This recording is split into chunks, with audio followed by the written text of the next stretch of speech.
कमलागंज नाम का एक गांव था। वहां एक खूसड़ जमींदार रहता था। लोगों को परेशान करना और लोगों को शिकस्त देना उसे बहुत पसंद था। बताओ, आज क्या लाई हो खाने में? जमींदार साहब, अपने कंगन बेचकर मैं आपके लिए बिरयानी लाई हूँ। अब तो आप हमें हमारी जमीन वापस कर दीजिए। अरे वाह, ये हुई ना बात। क्या करोगी जमीन वापस लेकर? तुम्हारा शौहर वैसे भी मेरे खेतों का मजदूर है। रहम कीजिए हम पर, बख्श दे। तभी वहाँ मुंशी आया और कहने लगा, मालिक, खुशखबरी, उस बैजू ने भी अपनी जमीन हमें गिरवी दे दी। ये तो होना ही था। अब पूरा गांव हमारे शिकंजे में है। नहीं ठाकुर साहब, गांव के सड़क किनारे की जमीन अभी भी नवीन के परिवार के पास है। कौन नवीन? मैंने उसे ठीक से पहचाना नहीं। वही जिसकी बेगम अभी कुछ ही दिन पहले बीमारी के चलते गुजर गई। चल तो जरा हम भी शोक मनाए उसके घर पर। ठाकुर और मुंशी नवीन के घर जाने के लिए निकल गए। वहां जाकर देखा कि नवीन अपनी पत्नी की तस्वीर से ही बात कर रहा है। बेगम, जब से तुम गई हो मैं सुकून से जी नहीं पा रहा। हमेशा तुम्हारी यादों में खोया रहता हूँ। अल्लाह करे तुम जहाँ कहीं भी हो बस खुश रहो। इस वक्त इसे परेशान करना सही नहीं लग रहा मालिक। बाकी जैसा आप कहे। तुम तो मेरी बेगम के बारे में अच्छा खासा जानते हो, तो डरना किस बात से? चलो अंदर और सीधा काम की बात करो। ठाकुर और मुंशी दोनों सीधे नवीन के कमरे पर चले गए। अच्छा, तो तुम हो नवीन? तुम्हें मैंने कई बार बाग में बैठे देखा है। मैं वहां अपनी बेगम अलीशा के साथ समय बिताया करता था। अच्छा, तो एक काम करो, सारा सामान बांध लो और अपनी बोरिया बिस्तर बांधकर उसी बगीचे में चले जाओ। तुम्हारी सड़क के किनारे की जमीन मेरे नाम कर दो। चाहे जो हो जाए, मैं अपनी कोई भी जमीन तुम्हें नहीं देने वाला। जैसा तुम्हें ठीक लगे बच्चे। उस वक्त ठाकुर और मुंशी वहां से चुपचाप चले जाते हैं। उसके बाद ठाकुर एक कटोरी खीर लेकर अपने घर के खुफिया कमरे में जाता है। उसकी बेगम, जो कि काला जादू करती है। आ गए तुम? खीर की महक तो बेहद अच्छी आ रही है। लाओ दे दो और बताओ अब क्या करना है। रूपमती, गांव के एक किसान की जमीन हड़पनी है। मैं इस वजह से तुम्हारे पास ये खीर लेकर आया हूँ। उसका नाम है नवीन। बस इतनी सी बात? खीर रखकर दुम दबाकर भाग जाओ, तुम्हारा काम हो जाएगा। ठाकुर उस खुफिया कमरे का दरवाजा बंद करके भाग गया। उस रात रूपमती नवीन के घर चुड़ैल के रूप में गई। आज बड़ी अच्छी नींद आएगी। दिन भर मेहनत की है। मेहनत करने के बाद नींद बड़ी अच्छी आती है। और जैसे ही नवीन अपनी चरपाई पर सोने गया, उसने सामने देखा रूपमती एक भयानक चेहरा लिए उसके पास खड़ी है। कौन हो तुम? मम्मी बचाओ, मम्मी बचाओ, जाओ मम्मी। अगर तुमने अपनी सारी जमीन ठाकुर के नाम नहीं की तो मैं तुम्हें अपने साथ ले जाऊंगी। मुझे कहीं मत ले जाओ। मैं अपनी सारी जमीन ठाकुर साहब के नाम कर दूंगा। खुदा के लिए मुझे मत मारो। नवीन भागता हुआ मुंशी के घर पहुंचा और कहने लगा, मुंशी जी, कहाँ दस्तखत करना है? बोलिए, मैं साइन करने के लिए तैयार हूँ। तुम बड़े जल्दी आ गए हो। जान बची तो लाखों पाए। बस तुम ठाकुर से कहना अब वो मेरे पास ना आए। नवीन ने अपनी सारी कीमती जमीनें उनके नाम कर दी।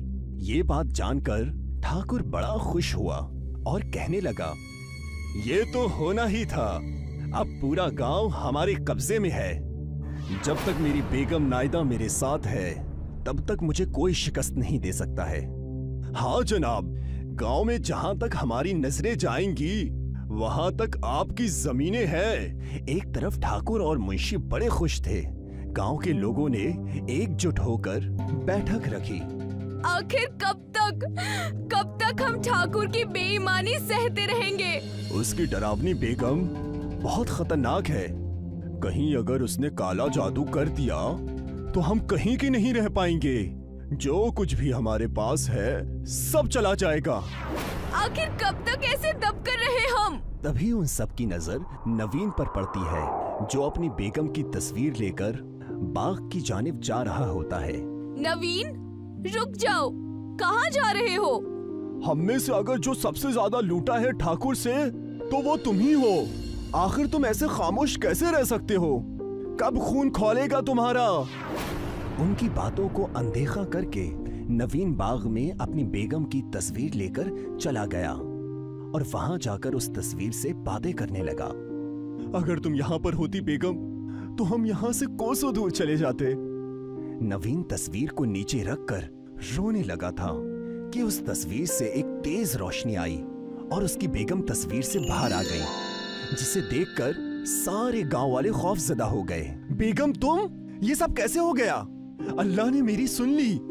मैं यहाँ पर गांव वालों को इंसाफ और तुम्हें सुख, चैन और शांति देने आई हूँ। आखिर तुम्हें उस ठाकुर की करतूतों के बारे में पता चल ही गया। पता कैसे ना चलता, मुझे तुम अपनी हर चीज बताते जो थे। तुम्हारी और गांव वालों की सबकी जमीनें हम उस ठाकुर और उसकी चुड़ैल बीवी से वापस ले लेंगे। अलीशा के इतना कहते ही सारे मिलकर ठाकुर के घर के सामने गए। ठाकुर, तुम्हारी और तुम्हारी उस चुड़ैल बेगम की खैर नहीं, बाहर निकलो। गांव वालों के गुस्से को देख ठाकुर मुंशी से कहने लगा, अरे गांव वाले एकजुट होकर कहीं हमें मारने तो नहीं आए हैं? ये तुम कैसी बहकी बातें कर रहे हो? चलो चलकर देखें तो। उन्होंने देखा कि नवीन की बेगम, जो तस्वीर से निकल चुकी है, उसके साथ लोगों के बीचों बीच खड़ी है।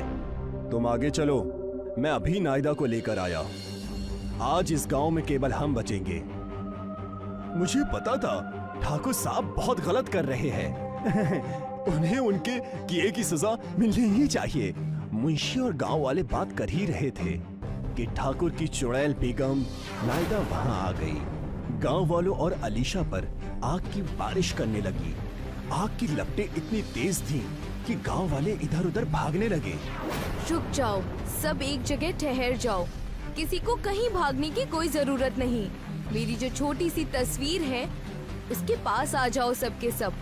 भाग्य ने ऐसा जादू किया कि उसकी छोटी सी तस्वीर बहुत बड़ी हो गई और जिसके नीचे गांव वाले आकर छुप गए और उस बहुत बड़ी तस्वीर में आसमान से बरसती आग को रोक दिया।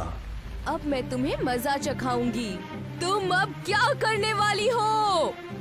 अलीशा ने अपनी जादू से खीर की बारिश कर दी, जिसे देखकर नायदा का मन ललचाया और वो नीचे आकर खीर खाने लगी। और इसी चीज का फायदा उठाकर अलीशा ने उसके बालों को काट दिया। नहीं, नहीं, ये क्या कर दिया तुमने? मेरे बरसों की मेहनत और तपस्या को खत्म कर दिया। अब मैं क्या करूंगी? इतना कहकर रूपमती रोते हुए गांव से भाग गई, ठाकुर को अकेला छोड़कर। अब तुम क्या करोगे ठाकुर? हमारी जमीनें तुमने हड़पी थी। तुम्हारी चुड़ैल बेगम तो अब भाग गई। मुझे माफ कर दो, मैंने तुम गांव वालों को बहुत तकलीफ दी है। रहम करो, मुझे माफ कर दो। ठाकुर और मुंशी को गांव से बाहर निकाल दिया। ठाकुर की बेगम दोबारा कभी नहीं आई और अलीशा गांव वालों को इंसाफ दिलाकर फिर से उस तस्वीर में चली गई। चक्रधरपुर का राजेंद्र बाजार खाने पीने के सामान के लिए मशहूर था। वहाँ पर तरह तरह के खाने का सामान मिलता था और दूर दूर से लोग खाने आते थे। इसी में एक दीपक पानी पूरी नाम का ठेला था। उसकी पानी पूरी पूरे शहर में मशहूर थी। अरे भाई, एक पानी पूरी लगा दो। हाँ जी जनाब, अभी लगाते हैं। एक बार दीपक की पानी पूरी खाओगे तो कभी भूल नहीं पाओगे और बार बार यहीं पर आओगे। ये दीपक का वादा है आपसे। दीपक के ही बगल में सुरेश के फलों की दुकान थी। दीपक और सुरेश अच्छे दोस्त थे। उन दोनों के दुकान के सामने विनोद के फायर पान की दुकान थी। दीपक और सुरेश की अच्छी बनती थी, पर दोनों की ही विनोद से अच्छी नहीं बनती थी। सुरेश अपने फल की दुकान बंद कर रहा होता है। अरे दीपक, चल भाई, 10 बज रहे हैं, अब दुकान बंद करने का वक्त हो गया। हाँ हाँ, बस बंद ही करने वाला हूँ। क्या तुझे पता है कि विनोद की दुकान 2 दिन से क्यों बंद है? अरे मुझे क्या शौक है कि मैं विनोद की जानकारी रखता रहूं। गया होगा कहीं शिमला मनाली घूमने, फेसबुक पर उसकी पोस्ट नहीं देखता।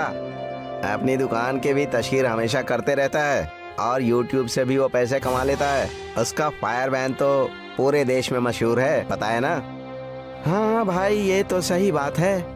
हम तो ऐसा कर भी नहीं सकते। हमारी तरह तो देश में लाखों लोग हैं। उसकी दुकान कुछ अलग है, इसीलिए मशहूर है। अरे चल छोड़ भाई, घर चलते हैं, चल। सुरेश और दीपक साथ में घर के लिए निकल जाते हैं। अगला दिन होता है। सुरेश दीपक को फोन करता है। हाँ हेलो दीपक, तू मेरी आवाज सुन पा रहा है? हाँ भाई बोल, मैं बोल रहा हूँ। क्या हुआ, तू इतना घबराया हुआ क्यों है? अरे दीपक जल्दी से न्यूज खोल कर देख।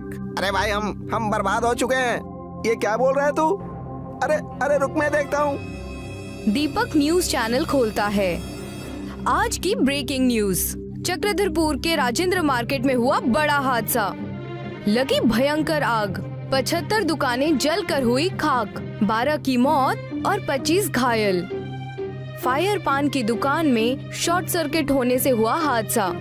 फायर पान के दुकान के मालिक विनोद की हुई घटना स्थल पर मौत और आसपास की दुकानें भी बर्बाद हो गईं। ये सुनते ही दीपक के पैरों तले जमीन खिसक गई।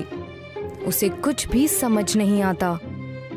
2 मिनट के लिए उसका दिमाग काम करना बंद कर देता है। वो सिर पकड़कर जमीन पर बैठ जाता है। तभी उसके दरवाजे पर दस्तक होती है। वो जाकर गेट खोलता है तो देखता है सुरेश खड़ा होता है। उसकी आंखें भी लाल होती हैं और वो गहरी चिंता में लगता है। अरे सुरेश, अरे ये क्या हो गया भाई? अरे हम तो बर्बाद हो गए। अरे विनोद के बारे में हम कल क्या क्या बोल रहे थे, हम उसे आखिरी बार मिल भी नहीं पाए। दीपक और सुरेश एक दूसरे को देखकर रोने लगते हैं। फिर कुछ देर बाद दोनों खामोश होते हैं। अरे चल यार, अब रोने से कुछ नहीं होने वाला। चल कर दुकान की हालत देख कर आते हैं। हाँ हाँ भाई चल चल, अब जो हो गया उसे बदल तो नहीं सकते ना।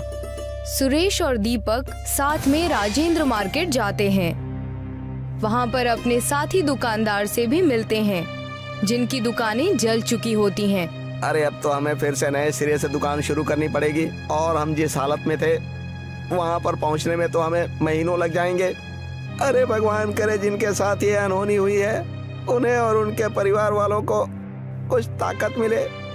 भगवान उन्हें फिर से हिम्मत और ताकत दे ताकि वो फिर से उठ सके। दीपक और सुरेश अपनी दुकान फिर से बनाने में लग जाते हैं। उनके सामने ही विनोद की दुकान जली पड़ी होती है। विनोद के परिवार वाले एक बार उनके दुकान को देखने आते हैं और उसकी बीवी बहुत रो रही होती है। ये सब देखकर दीपक और सुरेश को बेहद बुरा लगता है। यार जब भी मेरी नजर विनोद की जली हुई दुकान पर पड़ती है तो मुझे उसकी बहुत याद आती है और बहुत तकलीफ होती है। उसके फायर पान की दुकान कितनी फेमस थी। वो पहला इंसान था जिसने फायर पान की दुकान शुरू की थी। हमें उसकी याद में कुछ करना चाहिए। अरे मगर हम क्या कर सकते हैं? दीपक और सुरेश की दुकान धीरे धीरे लाइन पर आने लगती है। दीपक और सुरेश रोज विनोद की दुकान देखते हैं और उन्हें बेहद दुख होता है। फिर एक दिन दीपक को एक आइडिया आता है। यार सुरेश मेरी बात सुन, मुझे एक तरकीब सूझी है। क्यों ना विनोद के फायर पान दुकान के नाम से हम लोग भी अपनी दुकान का नाम फायर पानी पूरी रख लें। इसका क्रेडिट विनोद को ही देंगे। इससे लोग उसे याद भी रखेंगे और हो सकता है हम भी मशहूर हो जाए। हाँ यार तेरी तरकीब तो अच्छी है, बिल्कुल अलग है। मेरे ख्याल से ये करना चाहिए। इसके बाद दीपक और सुरेश मिलकर फायर पानीपुरी की दुकान शुरू करते हैं। उसमें एक बड़ा सा पोस्टर लगाते हैं जिसमें विनोद के बारे में लिखा होता है और उसे ट्रिब्यूट दिया होता है। उसमें लिखा होता है कि कैसे दीपक को विनोद की जगह से फायर पानीपुरी बनाने की सीख मिली। उसमें विनोद के बारे में भी लिखा होता है कि जैसे वो हमेशा कुछ नया करने की कोशिश करता था, वो लोग एक और बोर्ड भी बनाते हैं जिसमें लोग अपना रिव्यू लिख सकते हैं। देखते ही देखते शहर में ये पानीपुरी बहुत मशहूर हो जाती है। अरे तूने देखा ना, मैंने कहा था ना तेरी तरकीब जरूर कामयाब होगी। मुझे पहले ही पता था। विनोद को भी बहुत अच्छा लगता होगा कि उसके कितने सारे दोस्त थे। और लोग उसके बारे में कितनी बेहतरीन बातें हमारे रिव्यू बोर्ड पर लिखकर भी जाते हैं। अगर वो ये सब देख पाता तो कितना खुश होता। अरे हाँ यार, ये बात तो सच है, उसे तो सच में बहुत खुशी होती। मेरे ख्याल से हमें भी एक YouTube चैनल बनाना चाहिए जिससे हमारी भी पहुंच बहुत दूर दूर तक हो। हाँ, इस काम में तो बिल्कुल देरी नहीं होनी चाहिए। इसके बाद सुरेश और दीपक फायर पानीपुरी के नाम से एक YouTube चैनल बनाते हैं। वो वहाँ पर फायर पानीपुरी की रेसिपी और उसे खाने का अंदाज शेयर करते हैं। उस पर बहुत व्यूज आते हैं और देखते ही देखते उसके सब्सक्राइबर्स बढ़ ही जाते हैं। इससे जो भी कमाई होती है वो दोनों आपस में बांट लेते हैं और फिर दोनों मशहूर हो जाते हैं और उनकी फायर पानीपुरी पूरे देश में मशहूर हो जाती है और बहुत से अलग अलग जगह पर बिकने लगती है। एक गांव शिमला में एक लड़का रहता था, सूरी। सूरी के अब्बू की चाय की दुकान थी। वो सुबह उनकी मदद करता और फिर स्कूल चला जाता। स्कूल में सूरी से कोई ठीक से बात नहीं करता था क्योंकि वो चाय बनाने वाले का बेटा है। वो सबसे बात करने की कोशिश करता है, दोस्तों के ग्रुप में शामिल होना चाहता है, लेकिन कोई भी उससे बात नहीं करता। और अगर वो बात करने की कोशिश भी करता तो सारे लोग उसका मजाक उड़ाने लगते। हे, कोई मेरे साथ वीडियो गेम खेलेगा? हाँ, मैं खेलूंगा। अरे चाय बनाने के लिए नहीं, गेम खेलने के लिए बुला रहा हूँ, तू रहने दे। सूरी को बहुत बुरा लगता है। वो घर आते ही मुंह फुलाकर बैठ जाता है। सूरी के अब्बू ये देखते हैं और उसके लिए खाना लेकर आते हैं। अरे क्या हुआ सूरी, तू मायूस क्यों है आज? ले खाना खा ले, तुझे अच्छा लगेगा, ले। पापा, कोई और काम क्यों नहीं करते? आपको इतने सारे कामों में से यही काम मिला। चाय बनाने में क्या बुराई है? दिन में सबसे ज्यादा लोग इसी के बारे में सोचते हैं। नहीं, मेरे दोस्त तो मजाक उड़ाते हैं, मुझे अपने साथ खेलने में भी शामिल नहीं करते। बोलो कौन सा खेल खेलना है, अभी खेलते हैं। आपके साथ नहीं, उनके साथ खेलना है। ये कहकर वो वहाँ से चला जाता है बिना खाना खाए। सूरी के अब्बू को ये देखकर बहुत बुरा लगता है कि उनकी वजह से उनके बच्चे के दोस्त बहुत दूर जा रहे हैं। उसके पिताजी चाय बनाने के साथ दूसरा काम भी ढूंढने लगते हैं। वहीं स्कूल में बच्चों को ट्रिप पर ले जाने का प्रोग्राम बनता है। कुछ दिन बाद आप सभी बच्चों को एक जंगल ट्रिप पर ले जाया जाएगा। सभी बच्चे उसी तैयारी के साथ आएंगे। सारे बच्चे खुश हो जाते हैं। सूरी घर आकर ये बात अपने अब्बू को बताता है। पापा, मुझे स्कूल की तरफ से जंगल की ट्रिप पे ले जाया जा रहा है। मुझे जरूरी सामान पैक करके दे दीजिएगा। अरे वाह, ये तो बहुत अच्छी बात है। अपने सामान में एक छोटा बर्तन जरूर लेकर जाना। वहाँ अगर कुछ पकाना हो तो काम आ सकता है, ठीक है? जी पापा, जरूर। और हाँ, तुम्हें एक और बात बतानी थी। मैं नई नौकरी ढूंढ रहा हूँ। तुम्हें अब अपने दोस्तों के सामने शर्मिंदा नहीं होना पड़ेगा और वो तुमसे बात भी करेंगे। सच पापा? हाँ। सूरी खुशी से पिताजी के गले लग जाता है। कुछ दिन बाद उस जंगल ट्रिप पर जाने का दिन आ जाता है। सब उस जंगल में पहुंचने के बाद ट्रैकिंग शुरू कर देते हैं। मैं सबको 4 ग्रुप में बांटूंगा जिसमें एक लीडर भी होगा। वो सब एक साथ में रहेंगे और अपना काम करेंगे। सब अपने लीडर की बात मानेंगे, समझ गए ना? सब अपना बैग लेकर ट्रैकिंग शुरू करते हैं। अरे किसको लीडर बना दिया है? इसको तो चाय के अलावा कुछ नहीं आता। सब हंसने लग जाते हैं। सूरी को बहुत बुरा लगता है। कुछ दूर चलने के बाद वो थक जाता है। चलो यहाँ रुक जाते हैं, थोड़ा खा पी भी लेते हैं। बाकी सभी मान जाते हैं और रुक जाते हैं। नहीं, हम नहीं रुक सकते। अगर हम रुके तो लेट हो जाएंगे और कुछ ही देर में अंधेरा भी होने वाला है। लो, लीडर बना दिया तो अब हम पे हुक्म चला रहा है। नहीं, हम नहीं चलेंगे। तुझे जाना हो तो जा। हम थोड़ा नाश्ता करने के बाद ही ट्रैकिंग शुरू करेंगे। तू जा। सूरी के मना करने के बाद भी वो वहीं रुकते हैं, लेकिन फिर भी सूरी उन्हें नहीं छोड़ता और उनके साथ वहीं रुक जाता है। कुछ ही देर में टीचर और बाकी के बच्चे आगे निकल जाते हैं और वो वहीं रह जाते हैं। थोड़ी देर आराम और नाश्ता करने के बाद वो अपने ट्रैकिंग शुरू करते हैं, लेकिन जल्द ही सूरज डूब जाता है और अंधेरा हो जाता है। अरे ये तो अंधेरा हो गया, अब तो रास्ता भी समझ में नहीं आ रहा। बाकी बच्चे भी डरने लग जाते हैं। कुछ ही वक्त में ऐसा मोड़ आ जाता है जहाँ से रास्ता पता करना मुश्किल हो जाता है और उन्हें वहीं ठहरना पड़ता है। अब तो मुझे भी रास्ता नहीं पता, मेरे ख्याल से हमें आवाज लगानी चाहिए। तुरंत ही वो चारों टीचर और अपने क्लास के विद्यार्थियों को आवाज लगाते हैं, लेकिन बात नहीं बनती। हाँ, टीचर टीचर, अरे कोई हमें सुन रहा है? हम खो गए हैं, कोई है? सब चिल्लाते हैं लेकिन कोई भी जवाब नहीं आता। लगता है हम बहुत पीछे रह गए हैं, हमें आगे का रास्ता नहीं पता, इसीलिए हमें यहीं रुक जाना चाहिए। हो सकता है अगर आगे गए तो रास्ता भटक जाएं। नहीं, हमें कोशिश करनी चाहिए, क्या मालूम हम सही जगह पहुंच जाएं। रात बहुत हो चुकी है, जानवरों का भी डर है। टीचर थोड़ी देर में हमें खोजते हुए आ ही जाएंगे, हमें यहीं रुकना चाहिए। सबको उसकी बात ठीक लगती है और वो लोग वहीं रुक जाते हैं। कुछ ही देर में रात हो जाती है और तेज ठंडी हवा बहने लगती है और उनके पास बचा खाना भी खत्म होने लगता है। हाँ, अब तो हमारा खाना भी खत्म हो जाएगा और पानी भी खत्म हो जाएगा। अब भी कहता हूँ मैं, हमें चलना चाहिए। अरे लेकिन जाएंगे कहाँ? रास्ता तो बंद है। मुझे तो बहुत डर लग रहा है, कहीं कोई जानवर ना हमें खा जाए। मुझे तो बहुत ठंड भी लग रही है। हाँ मुझे भी। मैं आग जलाता हूँ और सब लोग आग जलाते हैं। कुछ देर जलने के बाद आग कम होने लगती है। हम क्या करेंगे, इतनी ठंड है, आग भी खत्म हो रही है। जानवर से नहीं तो ठंड से छूट कर मर जाएंगे। सूर्य कुछ सोचता है और कहता है, मेरे पास एक आइडिया है। मेरे पास बर्तन और चाय की पत्ती रखी हुई है बैग में। वो आग बुझने के बाद तक गर्म रहेगी तो हमें भी गर्म रखेगी। सूर्य तुरंत वो बर्तन निकालता है और सब उसे अपना पानी दे देते हैं, लेकिन फिर भी पानी कम पड़ता है।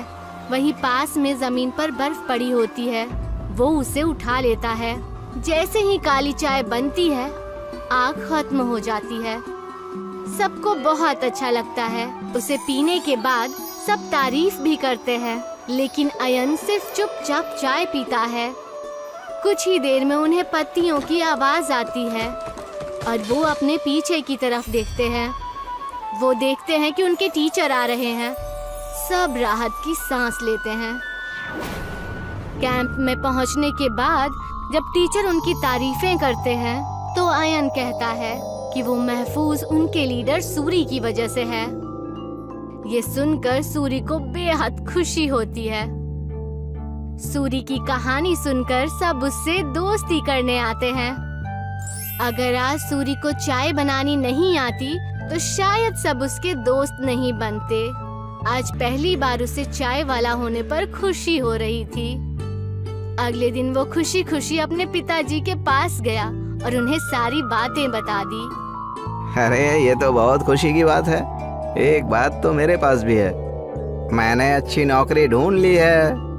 सूरी ये सुनकर हैरान और उदास हो जाता है। नहीं पिताजी, आपको काम बदलने की कोई जरूरत नहीं है।